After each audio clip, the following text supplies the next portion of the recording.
The central Andean region of South America lies between Ecuador and northern Chile. The narrow western coastal plain, where a hot desert is crossed by rivers, creates habitable, fertile valleys. The eastern slopes of the Andes have a hot, humid jungle. The South American continent gave rise to multiple cultures in the first millennium, such as the Chavín, Mochi, Nazca, Paracas, Tiahuanaco, and the Inca.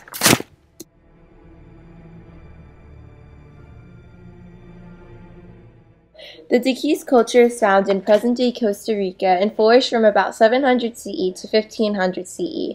The people lived in extended family groups led by chiefs and fortified villages without monumental architecture or sculpture. They seem to have engaged in constant warfare. The Diquís culture produced fine works of art such as the shamanic drum and snake. They used the lost wax casting system, which was first found in Colombia from 500 to 300 BCE.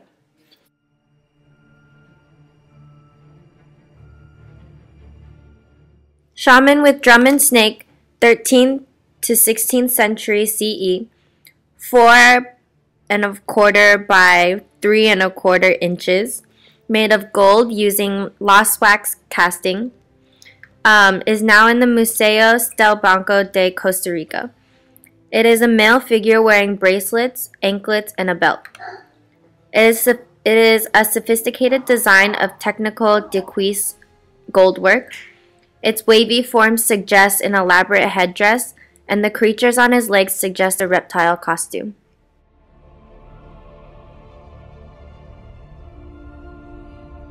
Of South America flourished from 900 to 200 BCE in the Masna Valley. It is most well known for its archaeological site called Chavín de Huántar. It was a religious and cultural center as well as a political center, and it was known for its stone carvings. It was a first millennium cult that prevailed over the great portions of the coast and highlands area. It consists of a number of stone-faced pyramidal platforms penetrated by narrow passageways and small chambers surrounding a sunken court. Texture was sunken relief on panels, lintels, and columns. The ceramic vessels of the northern Chavín area are easily identified by a massive chamber spout and surface relief. The Raimondi stela is from the main temple of Chavín de Huántar in Peru. It was made in the first millennium BCE of incised green diorite and is 6 feet tall.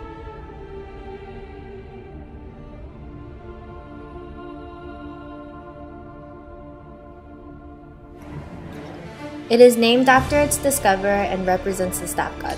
The Chavín god bares his teeth and gazes upwards. The elaborate headdress dominates the upper 2/3 of the slab. When you invert the image, the headdress is composed of a series of fanged, jawless faces.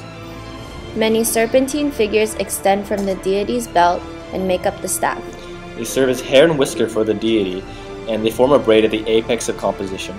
It illustrates the Andean artistic tendency toward both multiplicity and dual reading. The Mochi culture rose to its height from around 100 to 800 CE. While debated, many scholars believe the Mochi were most likely a group of autonomous regions that shared a common elite culture, as seen in the rich iconography and monumental architecture that survive today. Particularly noted for their elaborately painted ceramics, goldwork, monumental constructions, and irrigation systems. They created immense pyramidal supporting structures for temples, and the temples are made of sun-dried mud brick. The most famous objects of Mochi, the ancient Peruvians, are ceramic vessels. They were molded without a potter's wheel and generally decorated with a bichrome slip.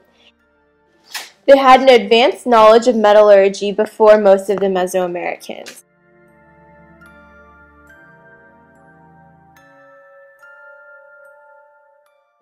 This piece is called the Moche Lord with Feline. It is dated between 100 to 500 CE and is painted ceramic with a height of 7½ inches.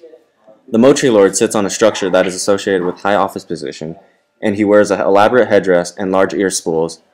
He strokes a cat or a jaguar cub. Behind the Lord is a distinctive stirrup-shaped handle and spout. Here is the ear spool. It was found in Sipan, Peru, and is dated between the 2nd and 5th century. It is made out of turquoise, quartz, lapis lazuli, and shells, and it is 5 inches in diameter. It has a central figure made out of beaten gold and turquoise, and the central figures and his companions wear gold and turquoise headdresses and ear spools. The delicate sheets of gold resemble crescent-shaped knives used in sacrificial ritual. All of these elements were done in painstaking detail.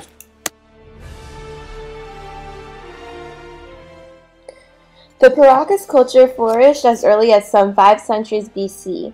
It occupied the extreme southwest coast of Peru, including the Nazca Plain. Textiles of Paracas are world famous and among the most interesting and enduring pieces of Andean art. The Paracas culture later evolved into the Nazcas.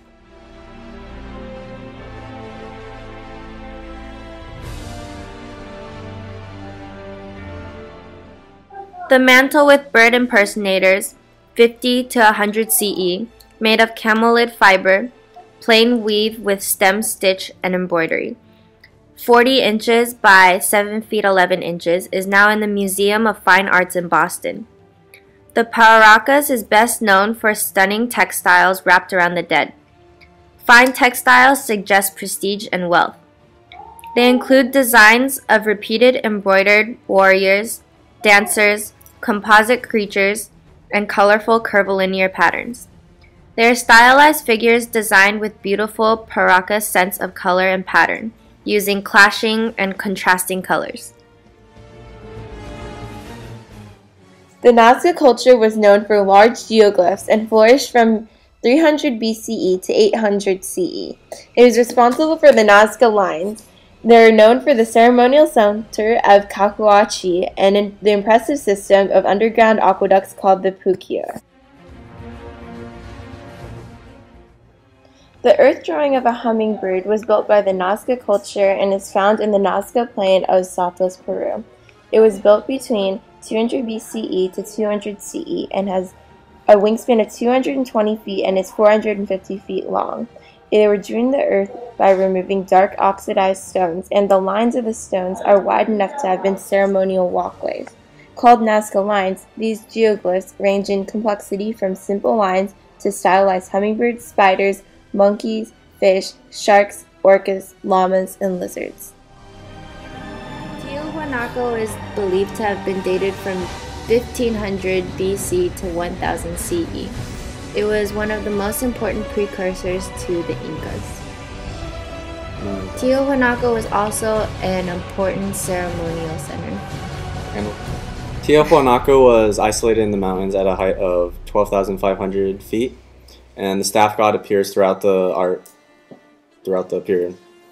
And Tiahuanaco architecture is characterized by large stones of exceptional workmanship, and the sculptures are blocky column-like figures that are also radically abstract. They also have ceramics and textiles that are brightly lit and very patterned. The Gate of the Sun was produced by the Tiahuanaco culture. It is located near Lake Titicaca! near La Paz, Bolivia. The object is approximately 9.8 feet tall and 13 feet wide and is made of a single block of stone. And the weight is estimated to be 10 tons. It is a huge monolithic block of andesite. And The Gate of the Sun is pierced by a single doorway and crowned by a sculptural lintel. The central figure is rigidly frontal and stands on a terraced step holding a staff in both hands. rays project from the head that terminate into circles and puma heads. It is often compared to the Raimondi stela in its frontality, symmetrical staffs, and geometric conventions. On the lintel, the god is carved in high relief and stands out against the low relief border of rows of condors and winged men with weapons. Each figure fills a square panel, giving it an effective movement and contrasting the static composition of the gate. Okay. A border of frets, which are ornamental patterns of contiguous straight lines, usually joined at right angles, interspread with mask-like heads from a kind of supporting lower step. The carving is similar to that of the Mayas and the Aztecs. The Tiahuanaco figures are radically abstract and are reduced to pictographs, and they are more like symbols than images. The Gate of the Sun is a valuable monument to the history of art and ancient architecture. Some elements of Tiahuanaco iconography spread throughout Peru and parts of Bolivia. The engravings that decorate the gate are believed to have astrological and/or astronomical importance and may have been used as a calendar. Okay. That's a really bad.